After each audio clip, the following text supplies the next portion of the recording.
All right, get ready to dive into some history, because today we're going way back to the 16th century to explore the fall of the Inca Empire. It's going to be a wild ride. Yeah, you sent in some really great excerpts that we're going to dig into today and unearth some of that hidden insight and look for those gems. I mean, it's a story filled with emperors and civil wars and a room full of gold. Yeah, you can't get much better than that. It's a lot to unpack, but I think we're up for the challenge. What always gets me is that we tend to think of history in these kind of neat little narratives. Yeah. But the Inca Empire's story, it's anything but simple. Yeah. I mean, it was incredibly sophisticated, had its own internal dynamics going on that we can't ignore. No, absolutely not. And it's 1528, and the Inca Empire, or Tawantinsuyu, which is the realm of the four parts, stretches across just this massive chunk of South America. Huge. Unbelievable, right? Yeah. We're talking mountains, jungles, deserts, and millions of people. 12 to 16 million by some estimates.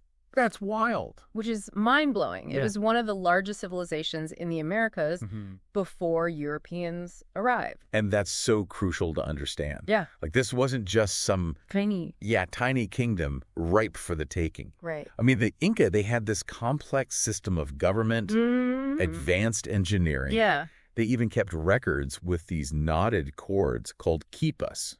Okay, wait, quipas? Yeah, that's fascinating. Like, imagine tying knots. Oh. To track taxes and troop movements. That's incredible. That's crazy. Okay, so they were advanced, they were organized, but then how did they fall so quickly? Yeah, that's the question. Right, like what happened? Well, one theory is that they might have been facing problems even before the Spanish showed up. Okay. Like internal problems. Yeah, like imagine trying to rule such a vast empire. Oh my God. With so many different people and languages and cultures. It's huge and diverse. Right. There had to be tensions. Oh, yeah. Simmering beneath the surface for sure. Exactly. And then you add in the challenge of communication and transportation back then. Oh, yeah. I mean, it's not like you could just send an email or hop on a plane. No. It's a recipe for instability, for sure. Okay, so it's kind of like the empire's already on shaky ground. Yeah, it's wobbling a bit. And then Pizarro comes along and gives it a good shove. The final push. Okay, so let's set the stage a little bit more. Okay. It's 1528, and the Inca emperor, Huayna Capac, who's a descendant of their legendary founder, Manco Capac, dies suddenly. Yeah. Probably from smallpox brought over by Europeans. Smallpox dies suddenly. Yeah. Probably from smallpox brought over by Europeans. Smallpox, yeah, it was devastating. Right, and his heir apparent dies too. Oh, yeah. So you can imagine the chaos this caused. Total chaos. So two of Huayna Capac's sons, Huáscar and Atahualpa, end up in this brutal civil war over control of the empire.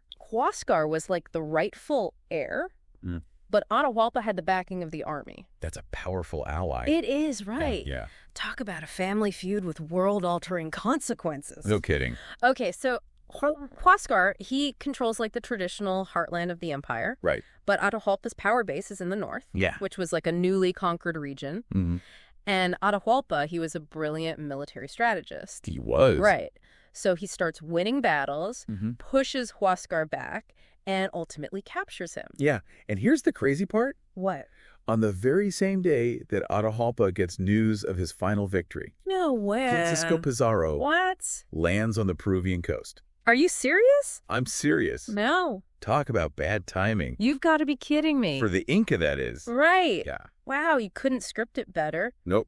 Here's Atahualpa thinking, I'm on top of the world. King of the hill. And bam, Pizarro and his conquistadors show up. Not exactly a welcome wagon. No, not at all. They were driven by tales of gold and glory, and they were ready to get their hands on it. Yeah, Pizarro even famously said, Peru, with its riches, Panama, and its poverty, choose each man what best becomes a brave Castilian.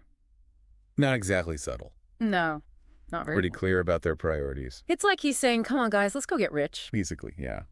So yeah, not the friendliest welcome wagon. No. But wait, it gets even worse for the Inca. Oh, no. Remember that smallpox outbreak that killed the emperor? Yeah. Well, that wasn't a one-time thing. Oh, no. Smallpox is ripping through the Inca population. It's just devastating. Weakening them even before any battles are fought. Yeah. I mean, it's estimated up to a third of the population might have died from the disease. That's a staggering number. It is, right. Just imagine the impact on their society, on their morale. Yeah. It's like a plague had just swept across the land. Yeah. Leaving them vulnerable right when Pizarro arrives. So Pizarro lands in Tumes, finds a city ravaged by disease. Yeah.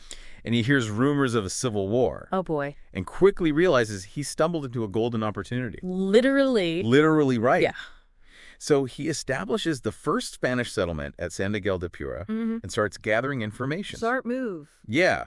And meanwhile, the Inca are trying to figure out what to make of these strange newcomers, right? Yeah. With their metal armor and their thunder sticks. I mean, who are these people? Right. Are they gods? Are they gods? Some people thought so. Really? Yeah, like Viracocha. Wow. Or are they harbingers of destruction? I mean, who knows? Talk about a culture clash? Yeah, a clash of civilizations unlike any other. It all comes down to this pivotal moment. Oh, yeah.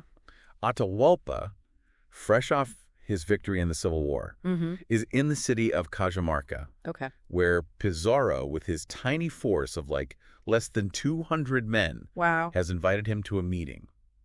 This is interesting. Now, you have to understand, this meeting was a cultural minefield. Oh, yeah, for sure. There were interpreters present. Okay. But think about the potential for misunderstanding. Huge potential. Right. Yeah. So Friar Vicente de Valverde tries to explain Christianity to Atahualpa, demanding he acknowledge the Spanish king and convert to their faith. That's a lot to ask. It's a recipe for disaster. Yeah, you could say that. So here's Atahualpa, the newly crowned emperor, facing this priest who's speaking a language he doesn't understand, and demanding he submit to a foreign king and a foreign god. Yeah, I can't imagine how frustrating that must have been. I know, right? Totally confusing. And things quickly escalate. Atahualpa, either out of defiance or simply not understanding what's being asked of him, refuses. Some accounts say he even tossed a Bible to the ground. Oh, boy. Whatever the gesture. Yeah. Pizarro sees it as an act of aggression. Not good. And uses it as a pretext to launch a surprise attack. Oh, wow. So it's a trap. It is. And this wasn't a battle. This was a massacre. It was brutal. The Spanish with their horses, their steel armor, swords, and guns completely overwhelmed the Inca. It's a total mismatch. And remember, Atahualpa wasn't expecting a fight. No, he was caught completely off guard. So he didn't have his main army with him. Oh. Thousands of Inca are slaughtered. It's bloodbath. While the Spanish suffer only a handful of casualties. It's a chilling example of the technological and strategic gap between them. Right. And it shows Pizarro's ruthlessness, too. Oh, yeah. I mean, he captures Atahualpa, realizing that holding the emperor hostage is his key to controlling the empire. Wow. Okay, so that's a huge turning point. Huge. Right. Yeah. That's where we're going to have to leave it for today, but we're going to pick up with Atahualpa's captivity next time. Can't wait. We'll talk about the ransom of gold and silver and the ultimate betrayal that sealed his fate. It's a story you don't want to miss. So stay tuned. We'll be right back.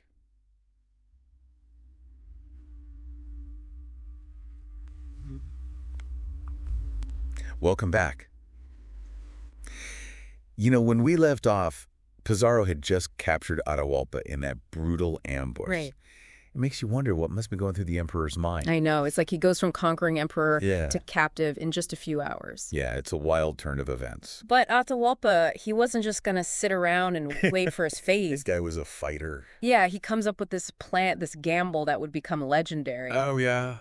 The ransom of Atahualpa. Yeah. So this is where things get really interesting. It's a wild story. Atahualpa, desperate to regain his freedom, offers Pizarro this unimaginable deal. Yeah. He promises to fill a whole room with gold. A whole room. And twice that amount with silver in exchange for his release. Whoa, hold on a minute. I know, right? A room full of gold. It sounds crazy. You think Pizarro would actually go for that? I mean, did he really think that Pizarro would actually agree to that?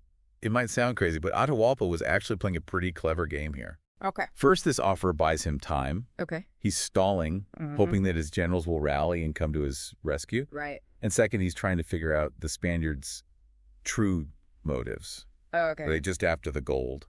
Right. If so, maybe he can just buy his way out. So that's actually pretty smart. It's a risky move. Yeah. But, yeah, it's pretty clever. Yeah. Oh. So what happens? Does Pizarro take the bait?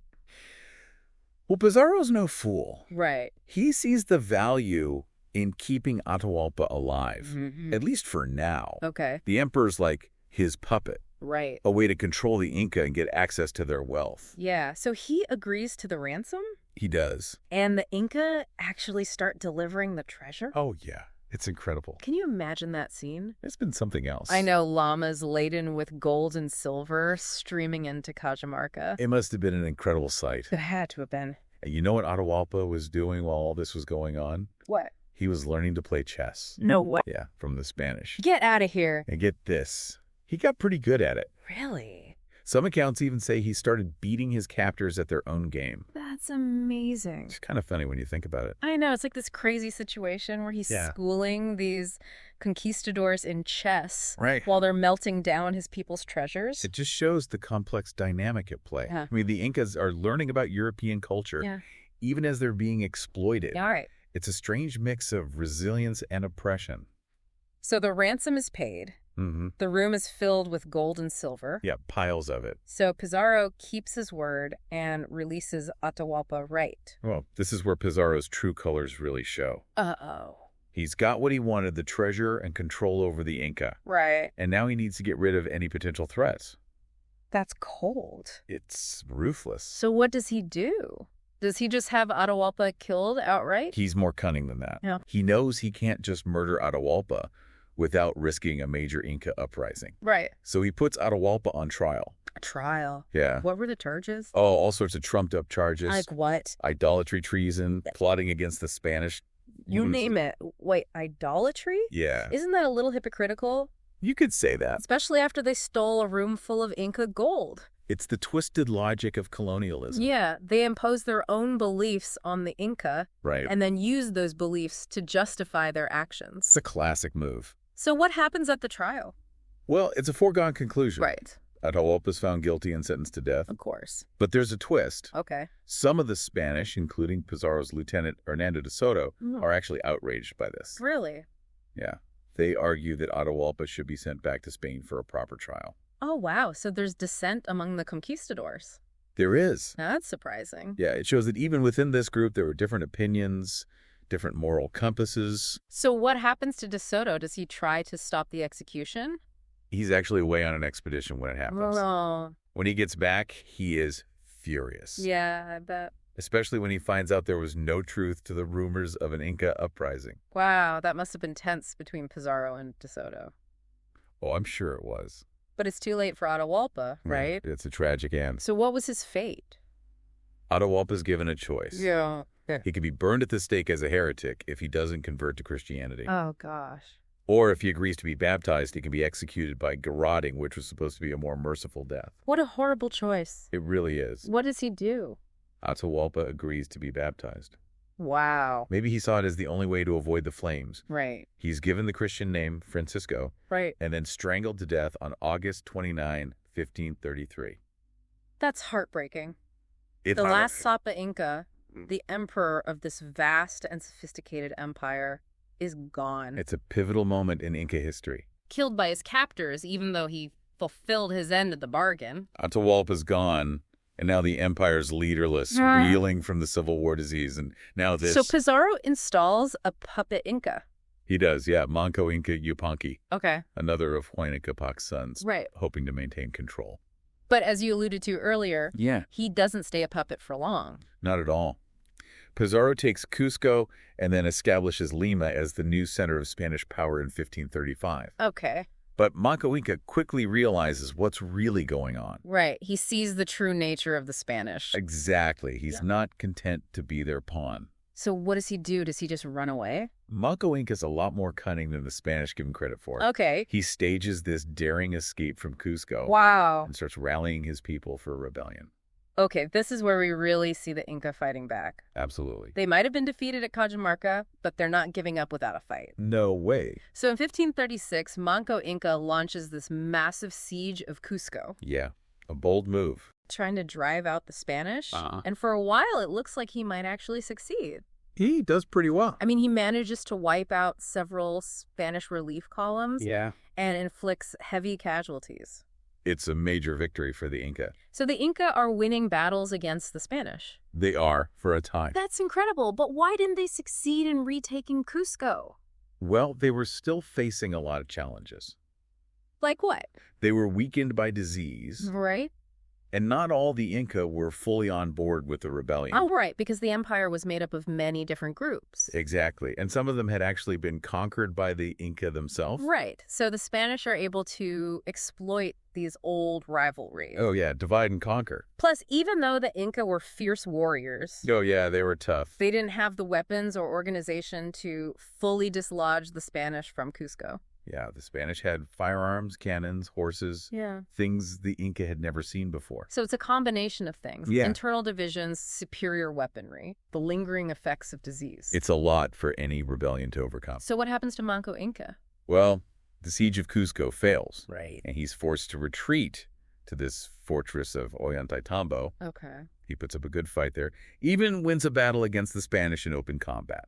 Wait, the Inca actually defeated the Spanish in open battle? They did. It's a rare victory. Wow, considering the difference in technology. Yeah, it really shows the Inca's skill and adaptability. But even with this victory, Manco Inca is pushed back further into the mountains. Yeah, the Spanish just keep coming. So what happens to him? Does he give up? Not a chance. Okay. He establishes this last bastion of Inca resistance in a remote region called Vilcabamba. Vilcabamba. Yeah. And this becomes like a new Inca state. It does, yeah, the Neo-Inca state. Wow. So the Inca fight back didn't end with Atahualpa? Not at all. Manco Inca and his successors kept the resistance going for another generation. That's amazing. So the story continues. Oh yeah, Vilcabamba, the last Inca stronghold. That's a story for part 3 of our deep dive. Okay, so we'll pick up with Manco Inca's rebellion, the fate of his successors, Mm-hmm. and explore those long-term consequences of the Spanish conquest. It's a story you don't want to miss. Stay tuned. We left off with Manco Inca escaping the Spanish and setting up this rebel Inca state in Vilcabamba. Yeah, a hidden kingdom in the mountains. I know, it's amazing to think that they kept fighting for so long after Cusco fell. Yeah, decades of resistance. What was life like in Vilcabamba? Well, you gotta imagine it was like a pocket of defiance. Okay. Tucked away in these remote mountains. Right. I mean, they rebuilt temples. Mm-hmm. They performed their traditional ceremonies. They maintained their own royal court. So they're holding on to their culture. Yeah, they're rebuilding what was lost. But I bet the Spanish weren't exactly thrilled about this. Oh, no, they saw Vilcabamba as this threat. Right. A symbol of resistance that might inspire other rebellions. Okay, so they send expeditions to try and crush it. Yeah, they tried to wipe out this last vestige of the Inca. But Manco Inca doesn't survive. Sadly, no. He was murdered in 1541. Oh, wow. Not directly by the Spanish, though. Okay. It was by supporters of a rival conquistador. So even the Spanish were fighting amongst themselves. Oh, yeah, it was a chaotic time. Man, talk about being caught in the middle. You lose your empire, Yeah. and then your leader is killed because of Spanish infighting. It's just awful. That's a lot to endure. But the Inca spirit persists. It does. Manco Inca's son, Seri Tupac, Okay. he eventually negotiates a peace treaty with the Spanish. A peace treaty. Yeah, he agrees to leave Vilcabamba and live under their protection in Cusco. Wow, that must have been a tough decision. It must have been. I mean, was it surrender or pragmatism or a little bit of both? It's hard to say for sure. Yeah, but what happened to Vilcabamba after he left? Well, another of Manco Inca's sons, Titu Cusi Yupanqui, Okay. he took over. Okay. And at first he maintained these peaceful relations with the Spanish. He even allowed Christian missionaries into Vilcabamba. Really? Yeah, but tensions rose again. Okay. And Titu Cusi died under mysterious circumstances in 1571. Mysterious circumstances. Yeah, some people suspect he might have been poisoned, Oh, wow. but there's no proof. So was this like the Spanish playing the long game? It seems that way. A mix of diplomacy pressure Right. and sometimes violence. To achieve their goals. Exactly. They knew time was on their side. And with Titu Cusi gone, who takes over? His brother, Tupac Amaru, Tupac Amaru. he becomes the last emperor of Vilcabamba. The last emperor. Yeah, and he was young and defiant. Mm-hmm. He refused to bow to Spanish demands. I'm sensing this doesn't end well. You're right. Okay. The new viceroy of Peru, Francisco de Toledo, Okay. he decides to finish off Vilcabamba once and for all. He wants to crush the rebellion completely. He launches this full-scale invasion in 1572. And Tupac Amaru's forces just can't withstand that. No, they were outnumbered and outgunned. Right. They were defeated, and the last Inca emperor was captured. What happened to him? He was taken back to Cusco and publicly executed. That's just awful. A brutal end to an empire. It is a tragic end to a once powerful civilization.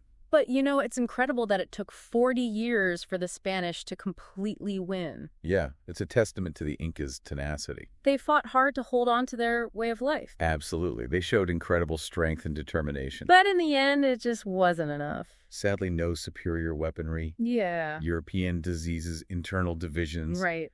And the conquistadors' ruthlessness just proved too much to overcome. It really is a stark reminder of the destructive power of colonialism. Yeah, it's a dark chapter in human history. But amid all this tragedy, I think it's important to acknowledge the Incas' courage and resilience. Absolutely. They never gave up. And they never fully surrendered their cultural identity. Their legacy lives on. It does. Okay, so we've talked about emperors and battles and rebellions, but what about the everyday people during this time? Yeah. What was it like for the average Inca after the conquest?